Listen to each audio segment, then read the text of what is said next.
আমার লাভ তেমন না হোক সমস্যা নেই, কিন্তু যদি চালান এরপর যদি মিস হয় তখন চালান একটা টাইমে গেলে চালান ফেরত পাবো না, চালান খুঁজে পাবো না, তখন কি হবে, মাল আনতে পারবো না তখন। আসসালামু আলাইকুম, সবাই নিশ্চয়ই ভালো আছেন। আমি এখন আছি অফিসে। তো আমি বলছিলাম আগে যে আমি ছোট পরিসরে একটু ব্যবসা শেখার চেষ্টা করতেছি আর কি। এই জন্য কিছু মালামাল কিনে ভ্যানে একজনের মাধ্যমে বিক্রি করাচ্ছি। তো তাকে কন্ডিশন দেওয়া হচ্ছে যে সে ভ্যান তার, সবকিছু তার, কিন্তু জিনিস বিক্রি করে দেবে, লাভের অর্ধেক সে নেবে, অর্ধেক আমাকে দেবে।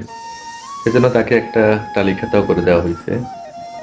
একটা না, দুইটা মাল আনছি আমি এই পর্যন্ত, দুই লটে। একটা প্রথমে একটা অল্প কিছু আনছি, সেটা বিক্রি করতে ওখান থেকে কিছু চালান বের হয়েছে, আবার ওটার সাথে ভরে আরেকবার মাল আনছি। তো দুইটা আলাদা আলাদা হিসাব রাখতে বলছি, যাতে গরমিল না হয় বা বুঝতে আমার সুবিধা হয়, যেহেতু আমি ব্যবসাটা শেখার জন্য শুরু করছি। তো পুরানো আনা যে মালগুলো সেগুলো বিক্রি করলে একটা খাতায় চুকে রাখতেছে।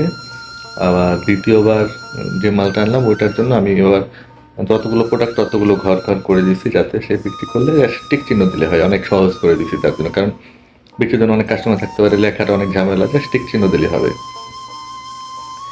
নিজে বসতে পারলে আসলে এত কিছু লাগে না, কিন্তু আরেকজনকে দিয়ে কাজ করাইতে গেলে একটু স্যাক্রিফাইস করতেই হয়। তো আমি তাকে বলছি যে আপনি কিন্তু অবশ্যই লেখাতে কোনো মিস করবেন না, কারণ আমি বা আমার মতো একজন মানুষ গিয়ে কিন্তু আমি রাস্তায় গিয়ে ওই জিনিসপত্র কয়টা ছিল, কয়টা বিক্রি হলো, এত হিসাব নিকাশ করা বা এগুলো করতে পারবো না, এটা আমার দ্বারা সম্ভব না। এটুকু বিশ্বাস আমি মানুষকে করি। বা সেই জায়গা থেকে তাকেও বলছি যে ভাই আপনি যদি ভুলে কখনো না লিখেন বা না করেন, আমি কিন্তু সেই অনুযায়ী হিসাব করবো, সেই অনুযায়ী কিন্তু একটা টাইমে আমার দেখা যাবে, যদি যেমন হয়েছে আমার চালান শর্ট পড়ে গেছে, যে আপনি এরকম একদিনে যদি একটা করে দুইটা করে প্রোডাক্ট না লিখেন বা ভুলে যান, ইচ্ছাকৃত বা অনিচ্ছাকৃত যেটাই হোক, তাহলে কি হবে, দিন শেষে আমার চালান শর্ট পড়ে যাবে, আমি আর কিন্তু মাল আনতে পারবো না। কারণ আমি এটা শেখার জন্য করতেছি, আমি এর থেকে বেশি ইনভেস্ট করবো না, এটাই রোলিং করবো। আমার লাভ তেমন না হোক সমস্যা নেই, কিন্তু যদি চালান এরপর যদি মিস হয় তখন চালান একটা টাইমে গেলে চালান ফেরত পাবো না, চালান খুঁজে পাবো না, তখন কি হবে, মাল আনতে পারবো না তখন। আপনিও কিন্তু লাভবান হবেন না, আমিও হব না। এখন যদি টুকিটাকি লাভ হয়, আপনারও হবে আমারও হবে, কিন্তু আমি যদি ছেড়ে দিই তাহলে তো দুজনেরই লস। আর সবচেয়ে বড় ব্যাপার, আমি বলছি যে আপনি কিন্তু এরকম করলে বা আমি যদি বুঝি কখনো, আমি কিন্তু আপনাকে জিজ্ঞাসা করতেও যাবো না বা বলতেও যাবো না, আমি আস্তে করে আপনার থেকে সাইড হয়ে যাব।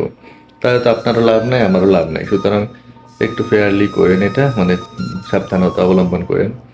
যেমন আজকে আমি বলছিলাম শুক্রবার দিন জুমার পরে, নামাজের পরে 1 ঘন্টা খোলা রাখার জন্য, 1 ঘন্টা 1.5 ঘন্টা, তারপরে বললাম যে তারপরে গিয়ে আপনি বাসায় গিয়ে খেয়ে খাওয়া করে আবার বিকালের দিকে খুললেন। সে বলে ক্ষুধা লাগছে, খুললোই না। অথচ কিন্তু খুললে ওই টাইমটা ভালো সেল হইতো, কারণ আমাদের সময় ওই রুটটা অনেক লোকজনের যাতায়াত থাকে, নামাজিরা যায়, ভাই ব্রাদার, স্কুল কলেজের